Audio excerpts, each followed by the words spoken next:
నీ పేరేం పేరు? పాపయ్య. పాపయ్య. బండి పాపయ్య అంటారు. బండి పాప. ఏం చేస్తా, చేతనైతే పని పోతే, చేత కాకపోతే ఇంటి కాడ అంతే. భూమి లేదా? భూమి ఉన్నది, 2 ఎకరాలు ఉన్నది. 2 ఎకరాలలో ఏమైతే చెప్పు. నాకు 3 కొడుకులు, 3 కోడళ్ళు, 8 మంది మనమన్లు మనమరాండ్రు. పెద్ద కుటుంబమే. కరగని వాడి కేసీఆర్ ఉన్నప్పుడు ఇంత పింఛన్ మంచిగా ఇచ్చిండు, ఇంత రైతు బంధు వచ్చింది. ఏదో ఆడపిల్ల పుట్టిందంటే 13,000 ఇచ్చిండు, బట్టలు ఇచ్చిండు. మగ పిల్లగాడు పుట్టితే 12,000 ఇచ్చిండు. ఎవడన్నా చచ్చిపోతే 60 ఏళ్ళోడు మా ఊళ్ళో 7-8 మందికి వచ్చినాయి. 5 లక్షలు. మరి ఏ ప్రభుత్వం మరి ఇచ్చింది? కాంగ్రెస్ ప్రభుత్వము. మాది 75 ఏళ్ళ వయసు. నీకు చెప్తా, రొట్టె నడక తినుకుంటూ పోతే ఎవరు రొట్టె వేయలేదు. ఎట్టి చాకరీ చేపించుకున్నారు కాంగ్రెస్ వాళ్ళు. కరగని రామారావు వచ్చిండు, సగం చేసిండు. కేసీఆర్ వచ్చిండు, మొత్తం హెల్ప్ చేసి పెట్టిండు జనాలకు. పుణ్యమంతులే వీళ్ళిద్దరు. 80 ఏళ్ళు చేసిందో 70 ఏళ్ళు చేసిందో కాంగ్రెస్. కరగాని వాని గుద్దనే గడిపిస్తుకున్నారు. కానీ ఎవ్వరికి ఏమి గిట్లా మేమే దునియా చేసినాం. ఎట్టి చాకరీ జిల్లా పరిషత్ చైర్మన్ ఉండే మత జనతా పార్టీలో నరసింహారెడ్డి 30 మంది గ్యాంగ్ మీన్లను చేసిండు. మాత బాగారెడ్డి సాబు ఉండే R&B, అతను జిల్లా పరిషత్, ఇతన్ని రవాణా శాఖ మంత్రి ఉండి దొరాని కాళ్ళు పొక్కితే 2 దాకా 30 మందికి ఒక్కని కూడా పర్మనెంట్ కాలేదు. 4 ఏళ్ళు వేసి అప్పటిదాకా ఇంటికి వచ్చినాం. కాంగ్రెస్లో ఎవరు సుఖపడలేదు. సుఖపడ్డది తెలుగుదేశంలో, టీఆర్ఎస్ పార్టీలో. నువ్వు ఎవరికన్నా అడుగు నువ్వు. మాది ఇప్పుడు 70 ఏళ్ళ వయసు కర. కానీ వీళ్ళకి తప్పితే మళ్ళీ ఎవరు కూడా ఏమో పాంటనలేదు. చచ్చిపోతే కూడా బొంద కొలికి కూడా ఎవరు చేయలేదు కరగాని. కేసీఆర్ ఒక్కడు మాత్రం మా సొంత వాళ్ళది బాధ లేదు. మేము ఇప్పుడు 70-75 ఉన్నది. మేము ముఖ్య చచ్చిపోతే కూడా మాది బాధ లేదు కరగాని. ఇప్పుడు నా కొడుకు ఇప్పుడు నేను అక్కడ వయసోడు ఉండి మందాకి చచ్చిపోయింది. కానీ ఆయన పేరు మీద ఒక్క గుంట లేకుండి బిదర్లో చచ్చిపోతే అమ్మిన్ సాబ్ వచ్చి ఏమన్నా ఉన్నదా పొట్టే కానీ పేరు మీద అంటే ఏం లేదా అన్నాం. ఇప్పుడు 2-3 మన్మరాండ్లు ఇప్పుడు లగ్గాలకు ఉన్నారు. ఏదన్నా తక్కువ పడాలి చేయాలి. వాళ్ళు కేసీఆర్ ఉంటే 2 లక్షలు, 1 లక్ష అంటే 2 లక్షలు వస్తుంది. వీడు 2 రూపాయలు కూడా ఇయ్యాడు.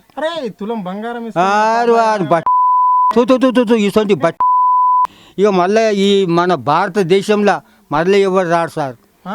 మళ్ళీ కూడా నొచ్చానంటే నేను ఈ 5 ఏళ్ళ నాడు ఈ రేవంత్ రెడ్డి చేప పొద్దుమికి పండుకొని పొద్దుగాలి ఎట్లా పరుపు చుడతాం అట్లా చుట్టకపోతే నాకు ఇది పక్క. చాలా నేను కాంగ్రెస్ పార్టీ వాళ్ళ ముంగట అంటే నేను నీకు ఇట్లా అండబడుతున్నా సార్. నేను పెద్ద ఎమ్మెల్యేల సోపతి, ఎంపీల సోపతి కూడా నేను మాట్లాడినా. నాకు అన్ని అనుభవాలు ఉన్నాయి. కానీ ఇటువంటి జూట మాట్లాడకూడదు. ఒక మనిషి ఇస్తా అంటే నువ్వు 1 రూపాయి ఇస్తా అంటే ఆటనన్నా ఇవ్వాలి. ఏం చేయనప్పుడు నువ్వు మనిషివా? ఎన్ని జూట మాట్లాడతావు నువ్వు? ఒక్కటన్నా చేస్తావా? ఆటోళ్ళకి ఇస్తా అంటివి, కలిసేటోళ్ళకి ఇస్తా అంటివి, రైతు బంధు ఇస్తా అంటివి, మన కౌలు రైతులకి ఇస్తా అంటివి. ఏ రైతుకి ఇచ్చినవా నువ్వు? ఏమి ఇస్తావు నువ్వు? ఇంకా ఏమన్నా అంటే కేసీఆర్ అప్పు చేసి పెట్టిండు. కాంగ్రెస్ వాళ్ళు అప్పు చేసి పెట్టలేదా? కాంగ్రెస్ వాళ్ళు చేసినప్పుడు అప్పు లేకుండానా?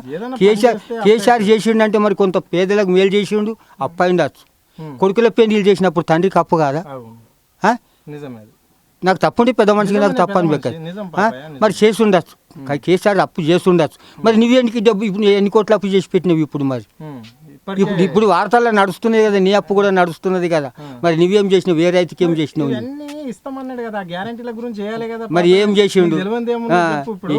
ఇప్పుడు మనం 2 కొడుకులు ఉంటే పాయింట్ తెస్తానికి అంగన్నది ఏవాడుతుంది కదా. ఏది లేదు కదా. వాడు బత్తెలు తిరిగితే కూడా వీనికి ఏం పర్వాలేదు. వాడికి 2 కొడుకులు బత్తెలు తిరిగితే కూడా వీనికి ఏం లేదు. వీని మరోసారి మాత్రం ఏం ఉండదు సారు. మనిషి మాత్రం జూట మాట్లాడతాడు కదా. కానీ వాడు గెలవకుండే గెలిచేది రీతి లేదు కదా. కానీ ఎట్టొచ్చిందంటే ఇంట్లో దళిత బంధు, మైనార్టీ బంధు, బీసీ బంధు అని. ఆ దళిత బంధు, బీసీ బంధు అంటే వాళ్ళకి ఏం చేసిందా? నువ్వు లీడరు, నీ ఆరంలో ఉన్న వాళ్ళకి 2కి రాపించుకున్నాడు. ఇండొచ్చింది అంటే నీ పేరే 3కి రాపించుకున్నారు. ఇప్పుడు 3కి నువ్వు దళిత బంధు రాస్తేవి. మా ఊళ్ళు ఉన్నాయి 30 ఇండ్లు మా దళితులవి. నువ్వు నెత్తికొక లక్ష ఇస్తుంటే నీకు అందరు రోట్లు వేస్తుంది కదా. 3కి ఇస్తే వీడు 3 అన్నారు, 30 మంది ఒక దిక్కాయి. వీడు జూట ఇస్తాడు అంటాను అట్లా కదా. ఇక ఆయన ఇస్తున్నా కానీ వీడు ఏమీ లేదు. ఈయన ఇస్తున్నాడు పాపాయ నీకు. ఇప్పుడు దళిత బంధు కింద కేసీఆర్ 10 లక్షలు ఇస్తా అంటే ఈయన అంబేద్కర్ అభయ హస్తం అని చెప్పేసి 12 లక్షలు ఇస్తాను. ఈయనకి అంబేద్కర్ అని నోటికే రాదు. రేవంత్ రెడ్డికి అంబేద్కర్ అని నోటికి కూడా రాస్తారు. అరే మాకు తెలియదు రాస్తారు, మేము అన్ని తెలిసిన వాళ్ళమే, మేము అన్ని వింటాము. అంబేద్కర్ అని రేవంత్ రెడ్డికి నోటి కేసీఆర్ తిట్టలేదా? ఎంత ఎగురం కట్టించిండు కేసీఆర్. ఒకసారి పోయి రేవంత్ రెడ్డి దండ వేసిండా? వేయలేదు. అంటే ఇంకా అంబేద్కర్ ఎట్లా నోటికి వస్తాడు? కేసీఆర్కు అభిమానం ఉన్నది అంబేద్కర్ మీద. అంత పెద్ద ప్రధానమంత్రి మోడీకి కూడా ఉన్నది అంబేద్కర్ మీద. కానీ మేము అంబేద్కర్ బాబాషా అంబేద్కర్ రాజ్యాంగము అని రేవంత్ రెడ్డి వార్తలు అనగా కూడా మేము వినలే, టీవీలలో వినలేదు, మేము వినలేదు. ఇప్పుడు చేసిండు రాజ్యాంగం మీద, దాని మీదనే చేసిండు. అన్ని జూటం అట్లున్నాయి, దాని మీద పెట్టిండు, దీని మీద పెట్టిండు. ఏమి మన యాదగిరి నరసింహస్వామి ఒట్టాని, మేడారం సమ్మక్క సారక్క ఒట్టాని, దొంగకు ఎన్నో రేవులు ఉంటాయి సార్. ఇప్పుడు నేను తప్పు చేసినోనికి ఎన్నో జూటం మాట్లాడతానమాట. కరెక్ట్ చేసినోడు జూటం మాట్లాడాడు. కానీ కేసీఆర్ చేసిండు, మంచిగా చేసిండు. ఆయన ఏం తప్పు చేయలేదు. ప్రజల కోసం అయితే మంచి త్యాగం చేసిండు. ఇప్పుడు నాకే, నేను 2 ఎకరాలు ఉన్నదన్న సర్కారు గారు, నాకు 6 ఎకరాలు ఉన్నది. 6 ఎకరాలకు 60,000 వచ్చినాయి నాకు ఏడాదికి. 24,000 పింఛన్ వచ్చింది, 84,000 వచ్చినాయి నాకు ఏడాదికి ప్రభుత్వం పైసలు. కేసీఆర్ 10 ఏళ్ళు చేసిండు. నేను ఎంత నా పిల్ల బెక్కలను నడుపుకున్నా సార్ ఆ పైసల మీద. ఇప్పుడు ఏమున్నా చెప్పు, డబల్ ఇస్తాను కదా పాప. గడపర పట్టుకొని ఇప్పుడు కోపలో కొడితే ఆ కోపల పైసలు కూడా వస్తాయి లేదా మాకు గ్యారంటీ ఉన్నది జనాలకు. అవి కూడా 12,000 ఈడప్పుడు వీడప్పుడు ఇస్తారు. 100 రోజులు చేస్తే వచ్చేది కూడా మాకు నమ్మకం లేదు. అవి నమ్మకే అయిపోయింది చూడు. నేను తప్పు చేసినప్పుడు నీ దగ్గర నువ్వు నమ్మవిగా, నాకు నమ్ముతావా సార్? నమ్మవు. అది మనిషి. ఇప్పుడు వాళ్ళు ఏమంటారు అంటే ఒక్కొక్క పథకాన్ని ఇంప్లిమెంట్ చేస్తాము, ఇప్పుడు ఇందిరమ్మ ఇండ్లు కట్టిస్తాము, మళ్ళీ ఇప్పుడు రైతులకు ఇప్పుడు కదా రైతు భరోసా పైసలు రుణమాఫీ చేసినాము, మళ్ళీ ఇప్పుడు రైతు భరోసా పైసలు ఈయనతోని కాయ చెయ్యడు సార్, చేసాడు మనిషి. ఎప్పుడు ఒక రేవు పొంటి పోతాడు, వీడిని నావాడు నీవాడు. ఆ మనిషికి అలవాట్లే లేవు. ఏదో మా అప్ప పోలీస్ పాటలు, మా తాత పోలీస్ పాటలు, మా ముని తాత పోలీస్ పాటలు, నేను పోలీస్ పాటలు, అవే మాటలున్నాయి. లాగల తొండలు ఏడుస్తా, పిల్లలకు వాతలు పెడతా, చెట్లకి అలడేస్తా. ప్రధాన ముఖ్యమంత్రులు గా మాట్లాడేదా సార్? మంచి మనిషిగా అది ఎవడు అన్నా నాయసుంటూ అరకగొట్టాడు. వెరుగు బండ్ల మీద ర్యాల పాటలు పడుతుంటాం మేము.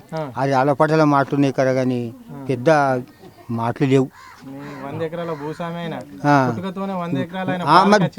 చూడు సారు, పోలీస్ పట్టణలు, మాలు పట్టణలు, పటవారిలో కన్నా నెగలని ఇచ్చిండ్రా? మీకు తెలియదు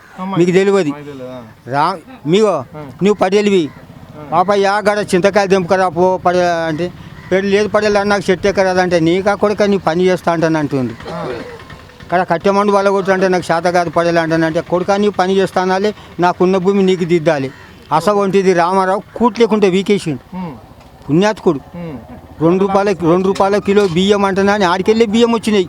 మరి కాంగ్రెస్ పార్టీ ఉన్నప్పుడు ఏమన్నా ఇది బియ్యం లేవా?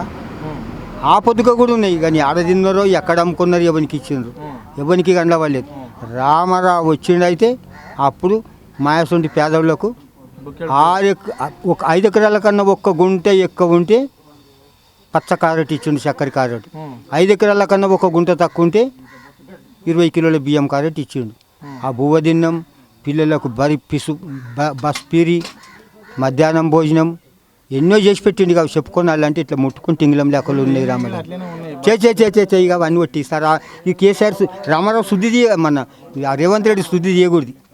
లాభం లేదు, తీస్తే లాభం లేదు. చెప్పుకుంటే కూడా ఇక మనిషి ఇంకింత దేవుడు ఆడుతుంది, వద్ది కాదు, శుద్ధి వద్దు. ఇంకా వాళ్ళిద్దరి చేసినామంటే వాళ్ళది ఉప్పు తిన్నాము, వాళ్ళతో బాధ లేదు మాకేం. వాళ్ళది ఇంకా ఎంత చెప్తే కూడా మాకు ఖుషి ఉన్నది. చెప్పిండు కదా, కానీ ఏమీ లేవు సార్ ఇక్కడ, ఏం లేవు. ఇప్పుడు మా భార్య పేరు మీద 1 ఎకరు ఉన్నది. రైతు బంధు లేదు, ఏ బంధు లేదు, ఎక్కలేదు. ఇంకా వట్టి మాటలే ఉన్నాయి. చేస్తా అంటాడు. ఇక 5 ఏళ్ళ దాకా చేస్తా అంటాడు. ఇప్పుడు 14 నెలలు అయింది సార్. ఇక ఇంకో 14 నెలలు అయితే ఇక మళ్ళీ కొత్త రన్నింగ్ వస్తుంది. ఇక తర్వాత ఏమవుతుంది ఎక్కడ ఏమో చెప్పలేదు ఇక్కడ. కానీ మనిషి హామీలు ఇచ్చినవి కొన్ని అయినా చేసుకుంటూ పోవాలి. ఇంకేమంటారు సార్? ఇప్పుడు నేను కూడా నిమ్మ ఇస్తా సార్ అంటున్నాను, రేపిస్తా సార్ అని ఎల్లుండి అంటే పాపాయి జూటని అంటావు నువ్వు కూడా. అంత మనం సార్ ఎవరైనా కానీ ఇప్పుడు మేమంటే పెద్ద మనుషులమైనాము, అట్లా ఉంటుంది కదా. కానీ రేవంత్ రెడ్డి కన్నా మాటలు జూట మాటలు ఎక్కువ ఉన్నాయి. పనులు కావు, పేదోడు బతకడు, ఇండ్లు కూడా కావు. ఒక్క ఇల్లు నా గట్టి మన సార్ నాత కనీసం అంటే 9 గజాల ఇండ్లు 4 ఇండ్లు పడతాయి నా జాగాలో. ఒక చేను ఉన్నది ఇండ్ల కానీ 1.5 ఎకర్ చేను ఉన్నది. ఇంకా కావాలంటే 2 ఎకరాలు 2 ఇండ్లకు దానం ఇస్తా. రేవంత్ రెడ్డికి నాకు ఇండ్లకు శాంక్షన్ ఇవ్వమను. 2 ఇండ్లకు గిట్ట నా చేనులకు జాగా దానం ఇవ్వకపోతే బడకావనాలే నాకు. రేవంత్ రెడ్డికి ఇండ్లకి పోనీ ఇప్పుడు 4 లక్షలకు ఒక్క ప్లేట్ అమ్మిన కదా కానీ నేను 2 లక్షలు పోతే 10 లక్షలు పోతేవా నేను దానం ఇస్తాను. 2 ఎకరాలు సవాల్ గ్యారంటీ చేస్తాను. ఈ మనసుతో ఇండ్లు ఇస్తాడేమో కావాలతో ఆడికి వెళ్ళి ఇస్తాడు. ఎక్కడికి వెళ్ళి ఇస్తాడు? ఒట్టి మాటలు ఉన్నాయి. 5 లక్షలు ఇల్లు అన్నాడు. ఒక్క గుడిసె కూడా లేదు. ఏమి ఇస్తాడు సార్? ఒట్టి మాటలు ఉన్నాయి. ఆయనతో కాదు ఆయన చూడు సారు, 4 కొడుకులను, కోడన్లను, మనమరాండ్లను ఆవరియాలంటే కూడా పెద్ద మనిషికి నెత్తిలో బుర్ర కావాలి. ఒక రాష్ట్రం ఆవరియాలంటే కూడా పెద్ద మనిషి తెలుగుపరుడు కాబట్టి ఇతనికి గవే మాటలు ఉన్నాయి. చిల్లర మాటలు ఉన్నాయి. తోక మాటలు లేవు, చిల్లర మాటలు. ఏం చేస్తాం? ఇచ్చిన కారణి ఇవ్వకున్న కారణి మనం కట్టిపెట్టిన మాసారాడు. ఏదో ఇచ్చిన పేరు చెప్పుకుంటున్నాం. మంచిగా చేసిండు, రామారావు చేసిండు, కేసీఆర్ చేసిండు, అన్నిటితో తెలివి చేసిండు అని మనకు అభిమానం ఉన్నది, చెప్పుకుంటాం. ఇక మరి రేవంత్ రెడ్డి ఏం చేసిండంటే మాకు ఏం చేయలేదు, ఇక ఏం చేసిండు అని చెప్పాలి. చెప్పిండు మస్తు ఇస్తాడు, గుల్లెడు ఇస్తా అంటే గుద్ద కాలు కొట్టి టీఆర్ఎస్ కున్నోళ్ళం. నా కొడుకు గిడ కాంగ్రెస్ పార్టీ అంటానంటే 3 మందికి అనుకున్నారు. లాడేసుకొని పెడితే నెత్తి తీసుకుపోతే నా మీద కేసు చేసిండు. అమ్మిన సాగు లంజ కొడుక కాంగ్రెస్ అంటావు అదే కేసీఆర్ అన్నం దీన్ని కాంగ్రెస్ అంటావు అని ఇదే నాడి రోడ్డు మీద కొట్టినా. అంత కండు కొడుకును అసంటోని పోయింది నా చెయ్యి. అక్కడ కారు ఇడిచి చెయ్యి మీదకి పోయింది. ఇప్పుడు చెప్పుతోని కొట్టిండు, చెయ్యి మీద వేస్తే చెయ్యి మీద కొట్టేసి చెప్పుతోని కొట్టింది. ఇంకా పీక్తాం ఏమిటి? పోనీ అక్కడ ఇంకో 2-3 ఏంటి తెగ చేస్తే బతుకుతే చూస్తాం, చచ్చిపోతామంటే సో మీ అసలు చిన్నోళ్ళు చూస్తారు కానీ